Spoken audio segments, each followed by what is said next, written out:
బాగా కాపు మీద వచ్చింది.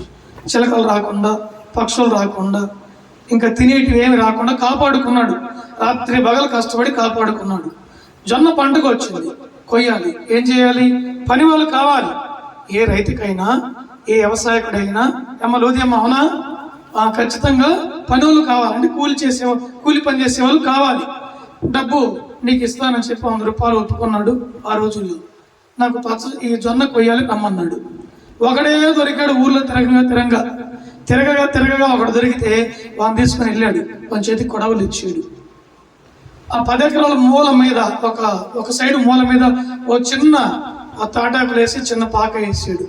ఇక్కడ నువ్వు కూర్చోరా, ఇక్కడ నువ్వు కూర్చో, నేను ఇంటికి వెళ్ళి నీకు అన్నం తీసుకుని వస్తా, మధ్యాహ్నము అన్నం తీసుకుని వస్తా, నువ్వు శ్రద్ధ కలిగి పని చేయమన్నాడు.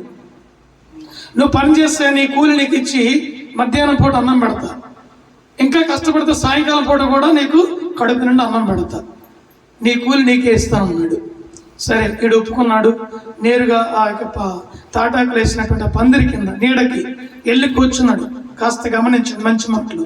కూర్చొని వానికి దాన్ని ఏమంటారమ్మా, కోత కోసే కొడవలి, కక్కు పట్టినటువంటి కొడవలు ఉంటుంది, పదునుగా ఉంటుంది ఆ కొడవలి. వాడి చేతికి ఇచ్చాడు. రైతుకు కొడవలు పెట్టుకున్నాడు. నేను కూడా వస్తాను, గంటలో భోజనం తీసుకుని వస్తాను, నీకు నాకు, నేను కూడా కలిసి వస్తాను కానీ రన్నాడు. అలాగేనండి అన్నాడు. ఆ రైతు వెళ్ళాడు, చక్కగా భోజనం క్యారీ చేసుకున్నాడు. పాపం ఇంకా కోస్తుంటాడు, వాడు కష్టపడుతుంటాడు అని చెప్పి కావాల్సినవి అన్నీ కూడా దాంట్లో పెట్టుకొని వాడు మంచి శ్రద్ధ కలవడని చెప్పి వచ్చి చూసాడు. ఈడ పందిరికి ఏందంట ఇలా కూర్చున్నాడు. పందిరి ఇలా చూశాడు. చల్లగా ఉంది, కడుపు నిండా అన్నం పెట్టాడు రైతు. ఏం రావాలి? మనసు కష్టించి పనిచేసే మనసు రావాలి. ఈ చల్లటి పందిరి కింద నేను కాసేపు పండుకుంటే ప్రాణం ఎంత సుఖవంతంగా ఉంటుంది, ఎంత ఆరోగ్యంగా ఉంటుంది, ప్రశాంతంగా ఉంటుంది నాకని చూశాడు. వరి రైతు కొడవలు ఇచ్చాడే అని చెప్పి ఆ కూర్చున్నాడు. ఇలా లేచి ఆ కొడవలు తీసుకొని ఆ జొన్న వైపు ఇసిరేడు. అంత గట్టిగా దగ్గర ఉంది కదా చేను, ఇసిరే వరకు అది 10 మంది కొడవలి బలంగా వేసినాడు కదా, అది సగ ఒక 20 మొక్కల్ని కోసుకుంటూ వెళ్ళిపోతుంది. కొడవలకు చూసే ఎంత బలం ఉందో, ఎంత పవర్ ఉందో. అది నేను విసిరితే కొడవలే జొన్న మొత్తం కోసిద్దని చెప్పి కూర్చున్నాడు. కాసేపు చూడాలిగా, అదే పని చేసిద్దని చెప్పి నిద్రపోయాడంట. కాస్త గమనించాల మాటలు. ఇక్కడ వాక్యం అంటే శ్రద్ధగా పనిచేయవాడు ఔశ్వర్యవంతుడు అవుతాడు, అంటే గొప్ప కోటీశ్వరుడు అవుతాడు. వాడు పని మీద శ్రద్ధ పెట్టినవాడు, పని మీద మనసు పెట్టినవాడు, వ్యాపారం మీద మనసు పెట్టినవాడు, లూదియమ్మ బిజినెస్ మీద మనసు పెట్టినవాడు, ఉద్యోగం మీద మనసు పెట్టినవాడు. ఇది పట్టుకున్నా నేను ఈ పని ఫలించే వరకు నేను కష్టపడాలని చెప్పి వాని మనసు కోరాలా, వాని శరీరం కష్టాన్ని కోరాలా. కోరిన వాడు ఇక్కడ శ్రద్ధ గలవాడు ఐశ్వర్యవంతుడు అవుతాడు. ఏం చేశాడు? ఆ శ్రద్ధ చూపించాడు. పందిరి కింద పండుకున్నాడు. పాపం రైతు క్యారేజ్ నుండి దట్టంగా 5 క్యారేజీలకి అన్నం పెట్టుకొని, ఒక క్యారేజీలో చక్కగా పరవాన్యం పోసుకొని, ఆయన కూడా వాడితో పాటు కష్టపడి పనిచేయాలని నేరుగా చూస్తే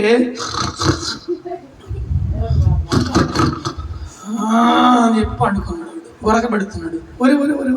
వీడు స్వామరి. ఎవడంట? వీడు స్వామరి.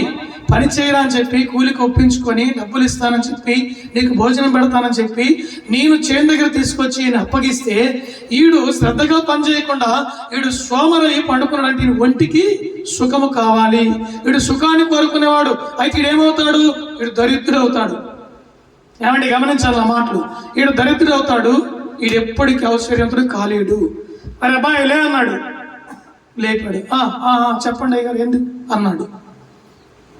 నీకు కొడవలు ఇచ్చాను, పని చేయమన్నాను, ఇంటికి వెళ్ళి మధ్యాహ్నం అన్నము తీసుకొస్తానన్నాను, మరి ఏది నువ్వు చేసిన పని అంటే అదేముందండి అదంత పని, నువ్వు ఇచ్చేవే కొడవలి, ఆ కొడవలి కోసి పడేసి చూడు అన్నాడు. చూడరా నువ్వు కూడా అన్నాడు. చూస్తే జొన్న అలాగే ఉంది. కోతకొచ్చిన జొన్న, పంటకొచ్చిన జొన్న అలాగే ఉంది. వాడు కొడవలు ఇసిరినప్పుడు ఒక 10-20 కంకులు తెగింది, పదును మీద బలం మీద. తర్వాత కొడవలు వెళ్ళి అక్కడ పడింది. కాబట్టి మనిషి తీసుకోవాలి, కోసుకుంటూ వెళ్ళాలి. అవునా? కొడవలి నువ్వు పని చేసిద్దా? ఆ రోజుల్లో యంత్రాలు ఇవ్వండి. యంత్రం ఉన్నా సరే ఇప్పుడు 2 వైపులు పట్టుకొని నన్ను నడిపించాలి. అంటే నువ్వు కూడా కష్టపడాలి, దాంతో పాటు కష్టపడుతుండాలి, దాన్ని ఆపరేట్ చేస్తుండాలి. చేస్తేనే నీకు గింజలు ఒడ్డుకు వచ్చేది. అవునా? ఒడ్డు మీద కూర్చొని కొడలు విసిరేస్తే పంట వచ్చిద్దా? వీడు అశ్రద్ధపరుడు, వీడు ఏమయ్యాడు? దరిద్రుడు. పోరా అని చెప్పి ఆ తీసుకొచ్చిన అన్నం చక్కగా అని పెట్టేసి వెళ్ళిపోరా అన్నాడు. అయ్యగారు పొరపాటు అయింది, నేను రేపు వస్తాను. నువ్వు రేపు రావద్దు, పని చేయొద్దు. అయిపోయింది. ఒకరోజు చూశాడు, నువ్వు కష్టపడే మనసు ఉందా లేకుంటే సోమరివా, సుఖపడే మనిషి అని చెప్పి ఆ రైతు వద్దు పోరా అన్నాడు. అని తర్వాత మరుసటి రోజు వెళ్ళి నలుగురిని తెచ్చుకొని ఆ పంట పొలాన్ని మొత్తాన్ని కోయించుకున్నాడు. దేవుని బిడ్డలారా, ఇక్కడ మరి గమనించండి, అతను పురుషుడైనా మగోడైనా ఆడపిల్ల అయినా ఎవరైనా సరే కష్టపడే మనసు ప్రతి ఒక్కరికి ఉండాలి. దేవునికి మహిమ కలుగు.